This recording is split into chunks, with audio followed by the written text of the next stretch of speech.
Hello and welcome to Boomer Live. Today I have with me two special guests. I have Ankit Baya from Almighty Blues FC and I have Adidev Guru Gyan.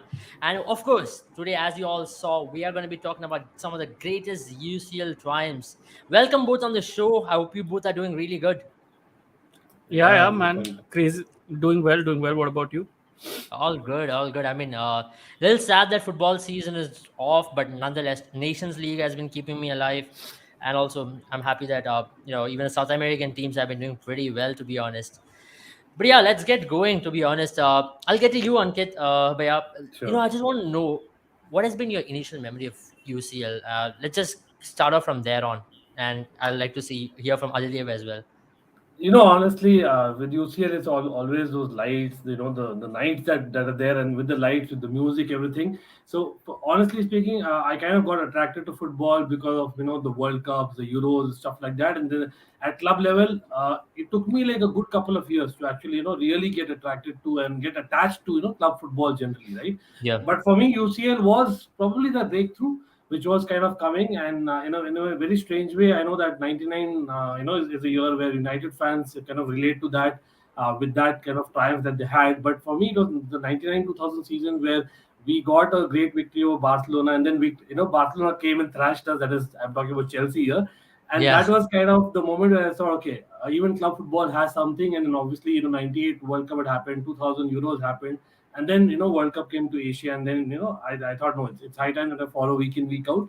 But for me, yep, the best memory for me as a Chelsea fan, I have to say, like, right off the bat is definitely, Wayne Bridge scoring that goal against Arsenal, and which kind of made me that, okay, fine, I mean, this is something of an adrenaline rush that I'll go for, for years to come. I have to stay. And that was a Champions League moment that I really remember, apart from obviously not such a great memory, the Liverpool Milan, the game where Liverpool came back, yeah, and Milan was also one of the teams that I used to support, right? So yeah, yeah. these are some of the memories I really take off from UCL. I'll come to you, Aditya. But yeah, for you, of course, I just heard you both say about your favorite fight triumphs. Of course, we have it ready, but I want to know which has been that one memory which really hooked you onto UCL. Maybe it could be one match or maybe one season. Right. So I'll mention a pretty, you know, a memory that I don't think so I've mentioned to you or you put on the thumbnail, but I'll probably mention that because it's one of my earliest UCL memories possible. It was the Juventus versus Real Madrid 2003 Champions League semi-final. I Mm, remember this very vividly because there was a time when I was also kind of for a brief amount of time was a huge fan of Juventus, primarily because of Alessandro Del Piero, Pavel Nedved, Gianluca Zambrotta, Trezeguet, all of them. yeah, And Gianluigi Buffon, like when I started goalkeeping, Gianluigi Buffon is my idol. He's still my idol. So I followed Juventus really ardently at that particular point of time, and remember this semi-final particularly because the in the opening fixture Juventus actually suffered a 2-1 loss, and then they yeah, came back to actually defeat Real Madrid 3-1. Although in the final they met Milan, and it went down to penalties, I Penalties. guess, or Yes, it went yes. down to penalties and Milan won it. But these two matches are pretty much etched in my memory because I remember Trezeguet's goal in against Real Madrid, Del Piero's goal against Real Madrid, yeah, Nedved's goal against Real Madrid in that 3-1 annihilation, so, as you can say, because that Real Madrid team weren't exactly what you say easy to beat, and I think beating them in a competition as prestigious yeah, as the Champions League did set a precedent for me to actually follow the Champions League a little bit more, follow European football a little bit more, to be honest, because I started watching football from 98 only cause of France. And I was a big believer of national teams at that particular point of time. right. And 2001, say, I probably started Chelsea, but not really ardently didn't start following Chelsea. But these two matches kind of actually helped me to follow a lot more clubs and look at Europe in a little bit more wider manner. And I need to give credit to the Champions League for that. Absolutely. I just pitching here quickly because it's very interesting that Adidev, Guruji talks about this particular match that he's talking about Real Madrid Juventus because Right. the final actually was actually one of those nights where I kind of first UCL night where I stayed awake whole night.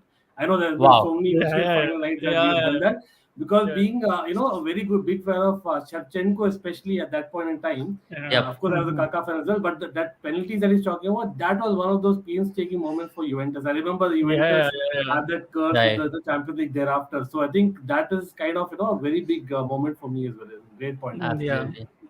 I I used to mean, watch. UCL. I used to watch replays in the morning. So because I couldn't watch late Exactly, night games exactly. because of family pressure. I couldn't watch late night games Yeah. at that time. I used to watch replays in the morning. I used to avoid reading the papers. I used to avoid reading any news, and I used to watch the 11 a.m. replay. There used to be a replay at 11 a.m. and I used to Right. watch that 11 a.m. replay in the morning. It was an amazing experience, man. Can't beat that. Being a 2000s kid, I could relate to you, but I can't relate to you with the early 2000s because I was a baby when it comes to 2003, Yeah, 4. When I yeah, started watching UCL with 2007, I still remember the season when Milan went on to dominate. Then, 2008 was the season which gripped me. 2009, I was very fortunate enough to watch that Barca team play the Club World Cup final. And that's when I got really hooked onto it. Then I was like, yeah, this is it. Being a 10-year-old kid from there on, right. UCL night was the thing. And I could really relate with the family pressure. Next day morning, just watching those YouTube videos just to check who really won, what is the score line like. Yeah, it is just one of Oh, those things. imagine, and we guys probably didn't have access to YouTube at the time. But having said that, I have to put a Yeah, disclaimer here. And then me and Guruji both telling about 2000, we were literally just born then. Okay, so let's not judge our age. yeah, yeah, yeah, yeah, yeah. I just made you Exactly. both look very old now. Too old, Oh my man. Too God. old for comfort. Yeah, but anyways. Yeah, let's get going. I mean, let's talk about the greatest UCL triumphs, right? I'll come to you, Ankit Bhaiya. Tell me, let's go for the number one team on your list. Which is that one team you reckon had one of the greatest runs in UCL and when they went on to dominate Europe? Yeah, like again, I wouldn't say went on to dominate Europe, but again, like you probably expect me to say that it's got to be the Chelsea run of 2012. Like again, there are a lot of context into it. One is Yeah. like you have, like one is you have a great team, probably the greatest ever team. If I have to say that, I have to say that I've watched, playing UCL has to be the Barca of 2011, to be very honest. But why I'm putting Chelsea there, and again, maybe Liverpool 2005 is a very, very close story. Of course, for Liverpool fans, that'll be better. But Yeah. just that the way AVB when he came into the club, and not just that, even before that, we had sacked so many managers. Imagine, like Yeah. after Ancelotti, okay, finally we thought, okay, fine. After Mourinho, we're getting one manager is going to be consistent. But again, here we go. It kind of continued with Hiddink, and then we had basically Abraham Grant, and who, as in we had Felipe Scolari, and then AVB came. When AVB came, he was supposed to be the next, as in the new manager in town. He was supposed to be the Yeah. next Mourinho. A lot of people talked about him in that regard. But again, he changed so many things at the club, and he literally, created that disharmony in the squad.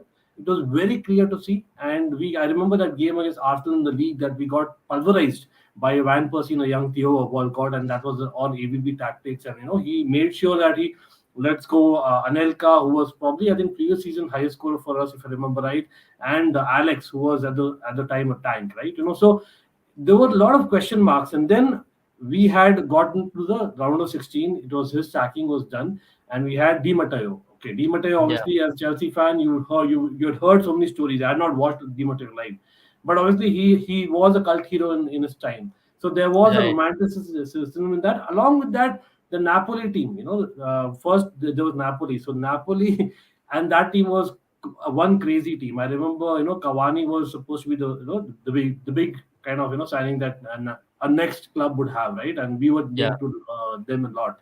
But that first leg, was clear that we were not in the game at all. But then coming back from, I think if I'm not wrong, it was probably a 3-1, Guruji, if I'm right. And then we Happily. went on to Yeah. Yeah. exactly we went on to kind of not only beat them, but the way we beat them was gave us a belief.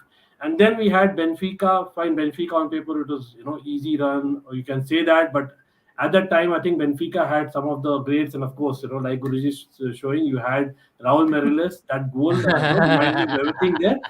But the big one was Barcelona again. Why I also Barcelona mentioned was the game. Barcelona Yeah, correct. is because that Good 2010 to 12 Barcelona, I don't think it was arguably in Do you UCL remember Chelsea that sometime I was dribble born. where Torres went along with the ball? Does it still, Exactly. But reminiscing? the team itself, and the fact that we were down to 10 men, Teddy was sent off or our Yeah, talisman. So there were a lot of subplots in that, and, yeah, and the entire world was against us. Entire world. Trust me, absolutely. we were like anti-football and stuff like that. And Where were you watching the game from, Ankit bhai? no, I was very much in this room. I was very much in this room. I You was were actually in this room. with my Uh, friends, right? I was very much here. But uh, the fact is, yeah, that semi again gave us a belief, but it has to be like I'll that final I'll now. just interject here because that Barcelona game, I remember this too vividly for comfort because I was watching this in my hostel. Okay, Mhm. Mm, from my college hostel, I remember that in my house there was this common room in our floor, okay, which was the TV room in our floor. All right, right. Right. so all of us were congregated there. So in that TV room, me and there was one more person. We were the only people who were Chelsea fans. The Right. whole room was packed with around 30 people. Around 28 people are Barcelona fans. I Around can imagine. 28 people are Barcelona fans. And when Terry gets the card, okay, everyone's just celebrating at that point of time. Then Barcelona get that early goal. Okay, everyone's jumping on and everyone's like, shit, we're going to wreck Chelsea and all of that. But as soon as Ramirez actually just latched on to that Lampard pass, right? Like, not like I won't talk about Torres here, but Yeah. I'll just talk about that goal because there's a sense of hope that you get from that particular goal at that And it was particular totally junction. against the run of play, right? As in, it was totally Totally against the run against of play. it. Yeah, that's what That's you what call a man. momentum factor, right? Yeah, When yeah, yeah, momentum is on your side, great things happen. The yeah, yeah. timing as well, like half time, like Guruji said, like just at the stroke of half time. But you know what? Just I relate very well. And I think Guruji, I learned my lesson because 2008, a very similar thing happened with me.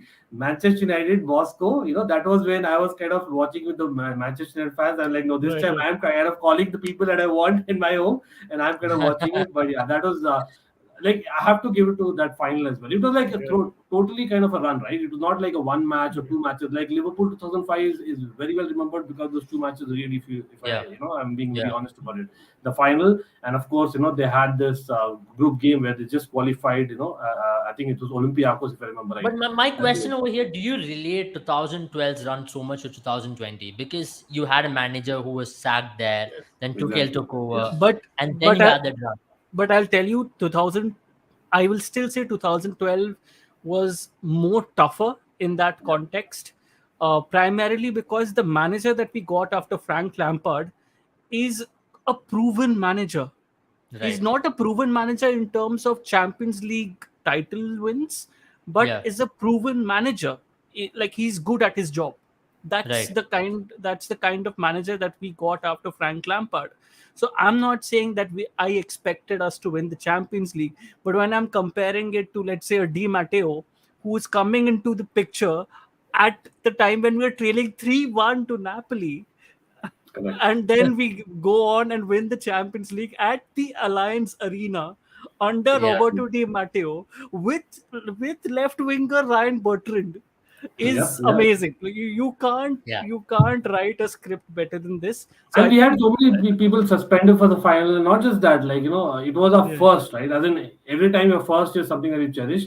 And Yeah. as Chelsea fans, like Guruji also said about just being in the minority as a Chelsea fan. And again, that's the honest truth that if you are an early Chelsea fan in the early to mid 2000s, yeah, Yeah. and you would kind of face that over a decade. For me, it was the same thing. Like I was kind of bantered to the core, like Oil Club. You kind of going behind that without people even knowing from why is the reason that I follow Chelsea and stuff like that. That's okay, perfectly fine. But yeah, it was like a sense of relief. It was like something that we've achieved. That was we had kind of been trying from the Jose Mourinho start. As in, I remember the Barca game that Jose Mourinho had with Ronaldinho scored that brilliant goal. I think that very season also we were among the favorites, and that's how Right. long the run was. So I think again, people say that again. I can maybe relate to PSG or Man City saying that they're bottlers, etc. Trust me, I had heard all those things from 2004 In fact, 2003-4 season when we bottled against the Monaco, which we should have won, and then till until 2012. So it was like sense of a relief with that particular era of players that we had, which was, you can argue, that probably the golden generation of Chelsea that has been till date. Absolutely. Now, let me put you to that final, right? You're 1-0 down. You have Drogba there. That corner comes. Then Drogba scores. How was the emotions like at that very point? Because you both are crazy Chelsea fans, and I really want to know. Because I know this podcast is all about some of the greatest UCL fans, but yeah, that's something which I really like to know as well. This is going to be a Chelsea Champions League podcast Yeah, pretty soon. ultimately, I just see it going that way, but yeah, we will go to other teams Not as a well. Yeah. problem. I think that was supposed to happen. I was predicting that this would happen once we start talking about the 2012 Champions League final, because there are too many memories to relive there. But yeah, I mean, I'd given up hope, to be honest. Like, I'll tell you very honestly, up until that time, if I'm a neutral, I would have switched off from the game, because Yeah. it wasn't a great game for any neutral, to be very honest. Let's put it Right. down. Let's put it down like that. But as a Chelsea fan, also up until that time, after Muller scored, and Muller scored pretty late in the game, so I Yeah. had given up hope. I'm like, how are we going to score past Bayern Munich at Allianz Arena right now to probably stay in the game? And there's so less time to probably do it. And Drogba scores, there's a certain amount of exhilaration that runs in your body and then just travels to your mind. That's fine. But then after that, Drogba concedes a penalty. And from just in a jiffy, he turns from hero to villain. And again, Yeah. my heart stops, and I'm like, fuck, man, we just equalized. I remember it was in my head. I was thinking, we just equalized. How can we concede a penalty immediately, almost immediately after that? And man, after Peter Cech saved it, right? After Peter Cech saved it, then I was like, okay, man, no, I think it is written in the stars, as the commentary went. Yeah. It was written in the stars once Peter Cech saved that penalty from Arjen Robben, because Arjen Robben doesn't exactly hit penalties like that. Yeah. Arjen Robben is a pretty clinical penalty taker, and Ask me when about Guruji. yeah, Like that's exactly. the thing, because for me it was really ironical. I don't know, Abel, if you know, like again, people watching, like Ian Robin is my all-time favorite player, as in Oh, period, okay. right?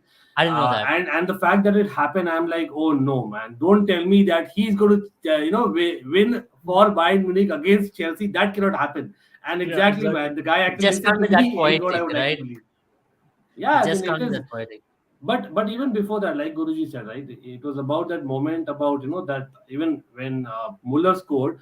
I still remember the moments when I think Torres was brought on as a substitute, and Mata was there taking that corner. Torres won that Torres corner. Torres induced that corner, no? Exactly, he Torres won won the us the corner. corner, huh? Exactly. Won the corner. So for as an overall optimistic Chelsea fan, I don't know. I always felt that okay, the fact that Torres is there, he has some unfinished business, because again, it had just been a year, if I'm not wrong, that he was signed, and things did not work Hmm. out the way that we wanted him to. But finally, he had those two, very very important moments, both in semis and the finals, because of which you can say that okay, you are still having hope that okay, it's going to get to that. But again, the moment that penalty was conceded by Drogba, I thought, okay, it's again Yeah. Moscow happening. I can't see us, kind of doing it this time around as well. But it's Chelsea. I think it's about the players also wanting that a little bit more. You can say that they were just, there was more conviction. I could see that Yeah. even. I think there were a lot of stories about John Obi Mikel not being praised enough. David Luiz, Gary Cahill in his very first season as Chelsea player. As in, those Yeah. are players who were playing with injuries. We didn't have, if I remember right. We had a couple of players suspended. I know Ramirez was suspended for sure. Then we had Ivanovic, if I remember right. Bosingwa was playing. So a lot of stories, and we all saw that in the celebration. But again, I think we'll probably move on from Chelsea. Otherwise, we can go on and on forever. Trust me Yeah. on that. I think we'll need a separate podcast for that, right? Yeah, I'll come to you, Adidev. Bhaiya. Just want to know who's another team which really impressed you in Europe, because when you talk about UCL triumphs, there are some really top teams out there, and Real Madrid Yeah, definitely comes up there. So just want to yeah. know from you on that. I would say the Barca 14-15 team under Luis Enrique. Hmm. Um, that even though in that team Xavi and Iniesta probably in their fading years for them to completely dominate the European scene at that time from start to finish. And that I think that is the team that even Barcelona fans look up to and say that, okay, fine, we want this balance in the team. We want this team to probably step out onto the pitch when we are facing some of the heavyweights of Europe at any given point of time. Because um, even as I said, even with their two midfield maestros in their fading years, Messi was almost at his prime. Then there were other team members, countless team members within that team who were just absolutely killing it. David Villa was also there, if I'm not wrong. So there were I don't there think were a David couple. Villa wasn't there. 15, 14, 15?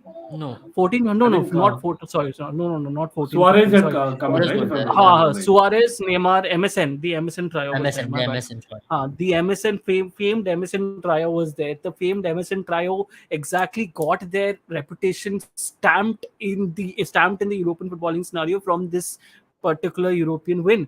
Rakitic was there, who actually got that reputation after being such a huge linchpin in that particular season. So I mean, there were so many good players who actually began their Barcelona's uh, cult status, as to so to speak, a cult status in the Kool history from that particular season. It was amazing to watch. Free flowing attacking football, absolutely amazing to watch.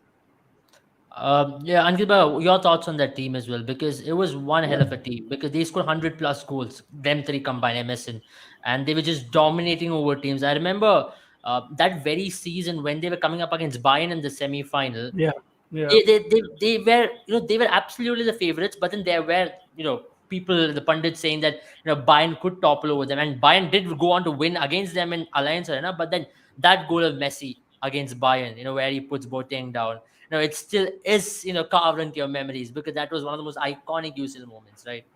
Exactly. Like, I would say like probably that team is probably, going to be remembered more because of maybe Messi's peak really, being there. As in, that was like absolute Messi's peak, I would say. But again, talking about Barca for the last decade as well, you can pick any team, to be very honest about it. But I would still go back to the 2010 to 2012 era of Barca, and they had a Yeah, 2011 year where they had, because I remember the Manchester United side there. Yes, on paper they were not as talented as maybe previous Manchester United sides that they were playing, but I remember that it was I think Sir Alex Ferguson's probably penultimate year yeah, if I recall correctly. But yeah, so that United team were really motivated to win it for Sir Alex again. They couldn't do it, and as in there was not even a contest. You remember the final, right, Guruji? It was like not even a yeah, contest. yeah, Like yeah, yeah. definitely it was Barca dominating, and Post-match press In the post-match presser also, Ferguson said something along those same lines. No, correct. And see again, if you remember, like the wins that are gotten over that Barca team by other teams are always so cherished. And again, being a Chelsea fan, someone who follows Serie A very closely as well. I remember the 2010 team which beat Barca. Mourinho called it that was probably one of the greatest victories that he's ever got.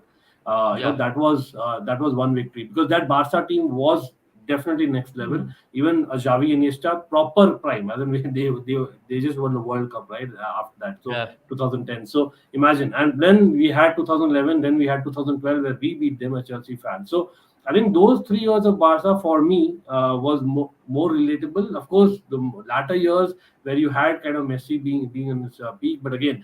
I think it was again. I won't be wrong in saying that the more recent years in Champions League have obviously been overshadowed by Real Madrid, and, Yeah. and I know it's what a timing, but basically it's you can pick any of those years between 2010 to 2015.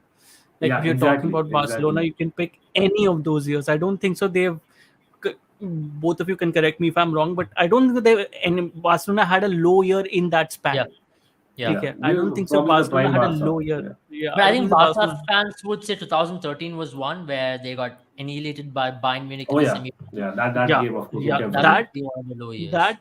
But I'm just in terms of talking about throughout the season, in terms of Yeah. talking about throughout from start to finish, in that aspect, I don't think that they've had a low season, so to speak. Yes, they have had moments like the Bayern Munich game that you Yeah. talked about, but I don't think so they've had a low season, to be honest. And the season Yeah. that I was talking about as well, that was absolutely stupendous. Why? Because A, Leo picked up his fifth Ballon d'Or that season. He was also named Yeah. as the UEFA Player of the Year. Luis Suarez finished in the top three.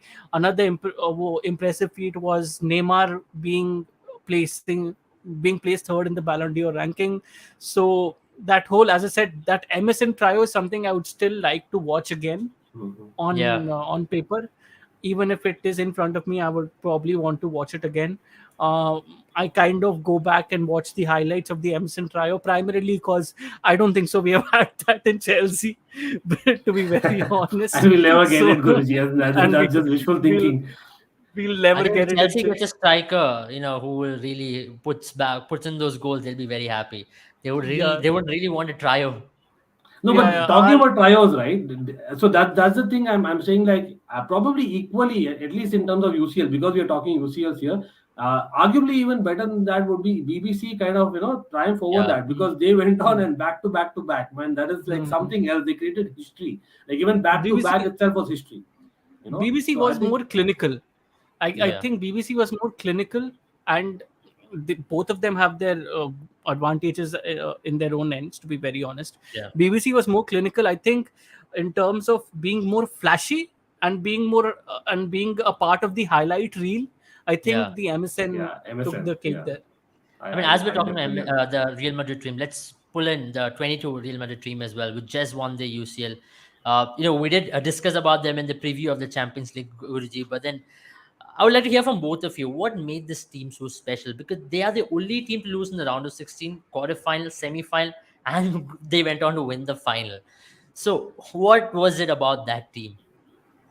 Yeah, like for me, quickly, I have to say that maybe it's recency unbiased. I would say, because you tend to think that because it's recent and we are probably more nostalgic, more romantic kind of, as in Yeah, footballing fans here. We have not kind of mentioned it till now, but I'm pretty sure, like in years to come, I think quite easily. In fact, it will be in the top three, kind of runs ever. Because I'll tell you why. There was a proper transition season at Real Madrid. This guy, Carlo Ancelotti, one guy who also I love, who was basically at Everton Football Club and kind of all of a sudden says that I'm walking away, I'm going to Real Madrid. Real Madrid, obviously, the Zidane era kind of unfairly kind of ended the way that it did. I think probably the guy deserves a lot more. But again, him coming in, and then you had last year, I remember Benzema having quotes to Vinicius saying that this guy plays for the other team and things like that. yeah, And there were a lot of things. Modric, as Chelsea fan, I remember I remember tweeting about it that Mason Mount pocketed Modric and Cruz by himself and things like that. Even in the group stage, I said that Mason Mount pocketed Camavinga. So they yeah, kind of got Camavinga. They had Modric, Cruz again. When I said they, it's Ancelotti and his backroom staff come back and do what they are known to do the best. And again, Karim Benzema, like the guy actually we all spoke about last year. It's Lewandowski, Messi, but Karim Benzema, I think in a very, as in probably deserving way, You guys reckon he's going to win the finally. Ballon d'Or? Yeah, 100. He should come on. If he doesn't, Yeah, it's like literally robbery, man. As in that shouldn't happen. So, but the fact criminal. that he's finally gotten over that the shadow that he had of Ronaldo all those years ago, he's clearly kind of told that no, I am the man.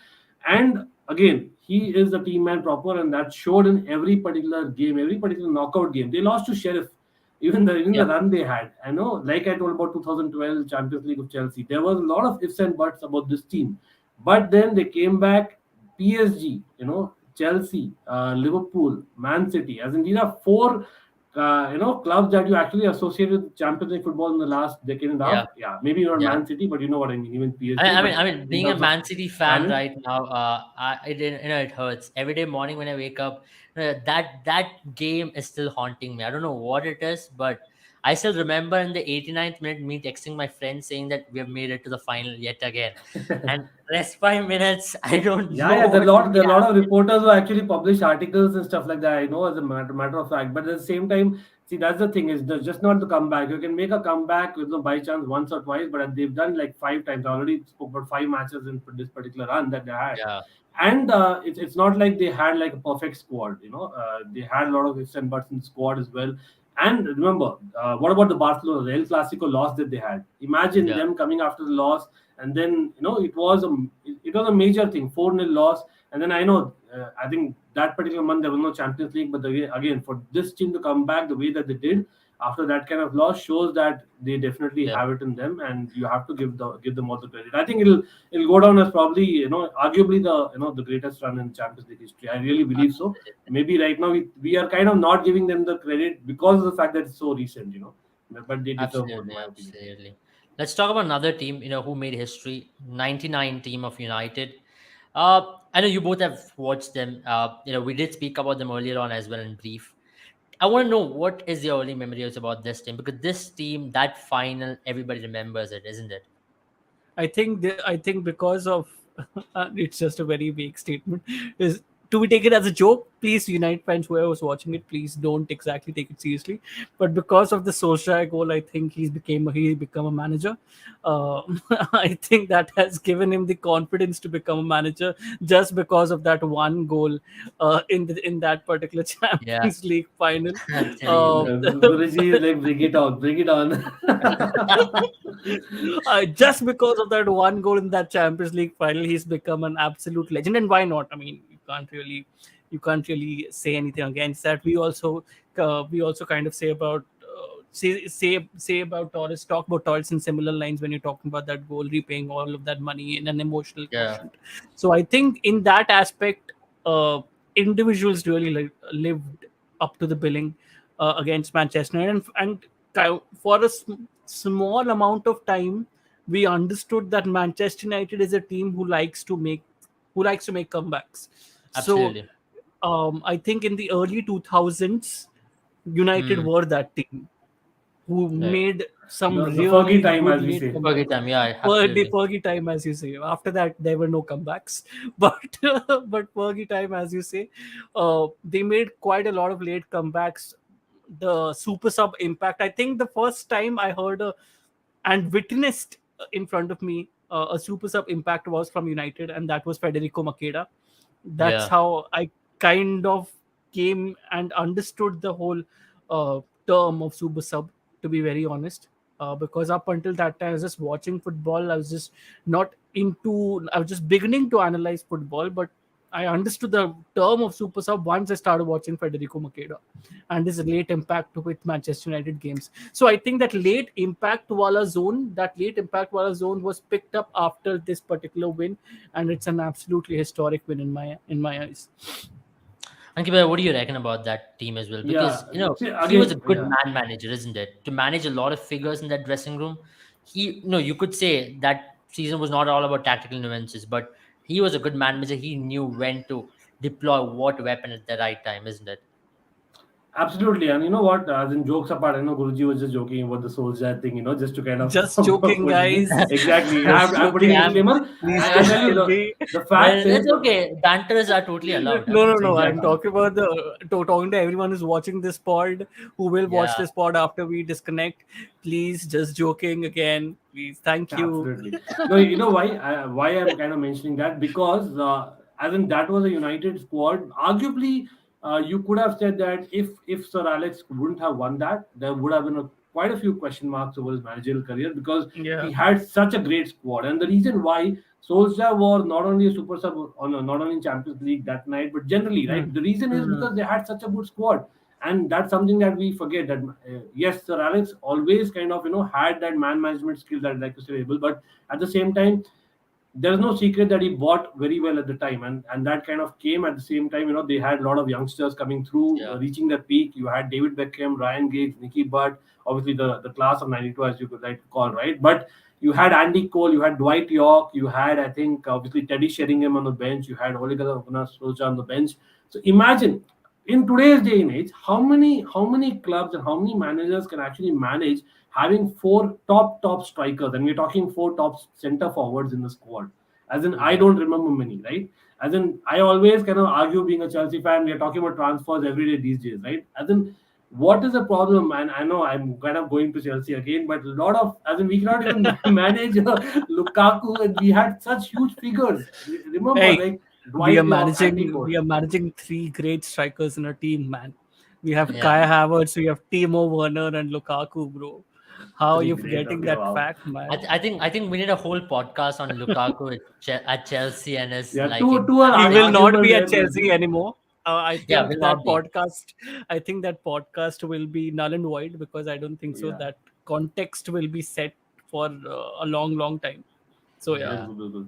No, Mm. but just coming back to this win, right? As in the fact that, as in Bayern Munich also were so fantastic on paper. They had like crazy, crazy, kind of players. I know Stefan Effenberg was someone that I really kind of, was Yeah, during that yeah, time. Mehmet Yeah. crazy. Scholl.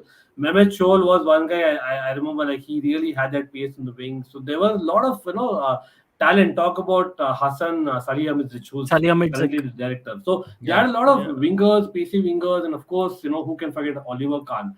So they had a lot of character. So beating that kind of team in the end moments, that the way that they did, it has to go down as one of the biggest, or best UCL final wins. As in Yeah. not the entire season, but I think it has to be, to be called out, because you have to say that Sir Alex, until that point, there were a lot of question marks about, not able to get that, super squad to a Champions League, final win, and he got that. So I think it was far easier after that. I don't think that pressure was on, and I know arguably again he didn't win for another almost a decade. But you know that how United dominated, after that. There was a different sense of confidence that United got in the league after winning the Champions League and the treble, if I Absolutely. remember right. Before we end, let's talk about one more team because this team has actually captured everyone's imaginations and everybody's hopes because this is the Inter Milan of 2010. Mourinho's team. I know you both have the liking towards Mourinho. He was the manager at Chelsea. He has brought in a lot of galore there. And I just want to Wow. know from you both is it about this team and how did he transform this team into that that Giants who went on to triumph over Barcelona and in the end over Bayern in the final. Because there's one common between all the teams which he spoke. Most of the teams have gone over Bayern in the final. Let it be the United team, let it be the Chelsea team, and another team who went over Bayern in the final. I'm not calling Bayern the bottlers or something, but yeah, let's talk about Inter Milan, right? Yeah, Adidev Bhaiya, you can start. Oh, okay. Inter Milan, you talking about what is that thing that actually pushed them to the finish line? I'll again Yeah, say this, but I think this team actually symbolized uh, this characteristic of Jose Mourinho at that time more than his plaudits with Chelsea. I think the thing that he did with Inter in the Champions League, this is the characteristic trait that actually got etched with every Jose Mourinho team that came after that. That was pragmatism, sheer pragmatism. There was a methodical approach to his game, and he just continued frustrating his opposition. If you look at that season, they were not free flowing. Inter were yeah, free flowing.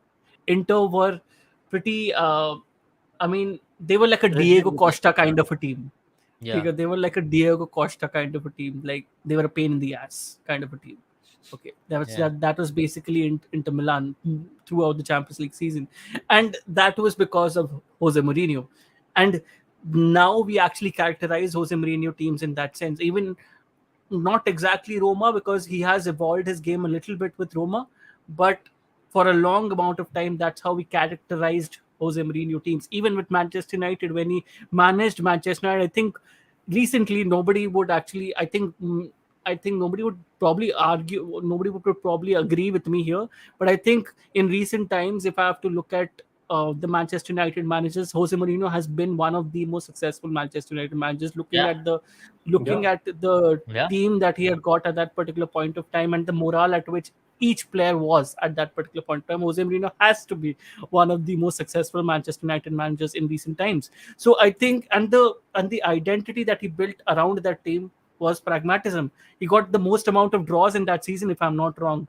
Under Jose Mourinho, they got the most amount of draws in the season. Now they can't even afford to get a draw under Ragnick or even under Ole Gunnar Solskjaer.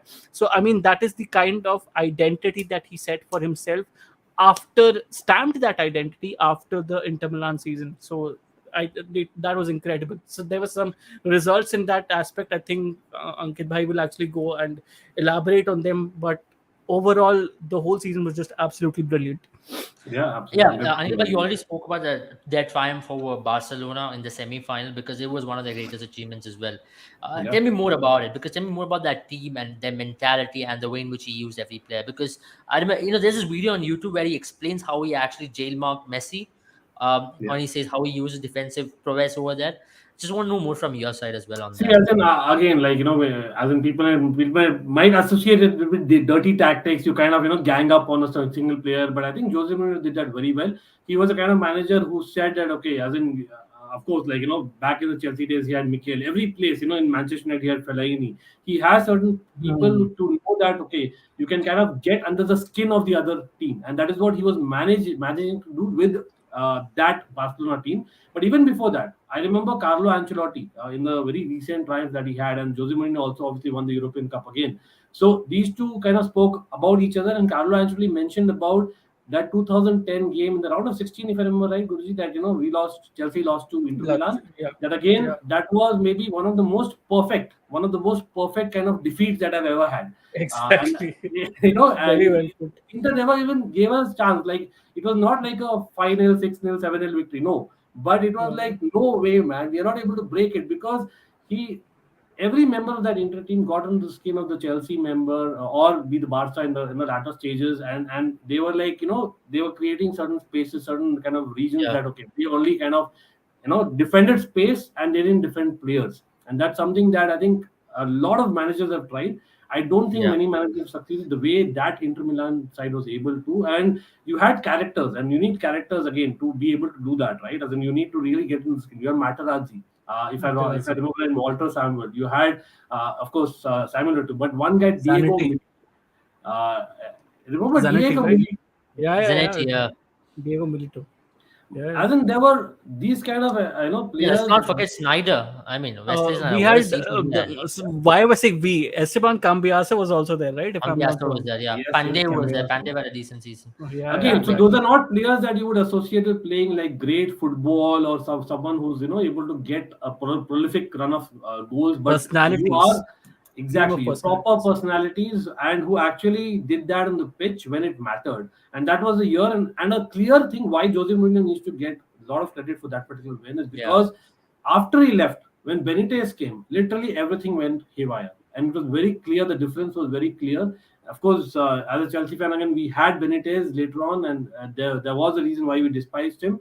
The guy was not able to get that particular personalities, set of people who kind of, able to play together the way Jose Mourinho did. And I think you can say Inter Milan, it was probably the biggest night ever for them. Like, and probably it will be for years to come as well. And again, for Italy absolutely. also, it was a huge thing because remember, I don't remember Italy having such a big moment after that moment in Europe. So it Yeah. was certainly one of the marks that will remain for I mean, time to that come. was their last Champions League triumph in Italy. After that, I Yeah, don't think any Italian exactly. team has gone to win No. it. So it's Yeah. been They more than a haven't won a decade. single Champions League. I mean, let's see if AC Milan can go there. You never know. I mean, In they in have fact, if I remember right, I don't think Inter Milan even reached as in beyond the quarterfinals after that particular win. So that was a huge drop that Inter Milan themselves got. I know that in the Europa League they did under Conte, but again in the Champions League I don't remember. So for me, it has to be one of the main things that we're talking about because again I am one of them who kind of wants football to be divided. I don't want all the domination to be in yeah, a certain league, and you can say that in the last say decade and a half it has been obviously Spain winning so many Champions League, but again, England recently has kind of gotten that. Hopefully, yeah, with a lot of money being pumped into AC Milan, I'm looking at maybe AC Milan Inter Milan rivalry coming back. So these yeah. are all great memories that probably Inter Milan fans in this case would cherish for sure. Absolutely. Having said that, thank you both for joining the show. It was a pleasure interacting with you. I know many of you Absolutely. fans would be feeling that we didn't take your favorite team, but then of course we try to cover some of the greatest triumphs in European history. And guys, whoever has been watching us, do like and subscribe to this page, and also do like and subscribe to Almighty Blues FC and Adidev Gurugan. I reckon they're the two best podcasters out there in Indian football, and they talk really good sense. And I've been a big fan of theirs, and you too should go and check them out. And also, guys, download an app with Boom 11 and play fantasy contests for absolute free of course, because there's Nations League, and of course there's going to be a lot of cricket matches as well in the coming weeks. So take care, have a good time, and thank you both for joining. Bye bye. Thank So, you. dear Thanks a pleasure. lot. Later.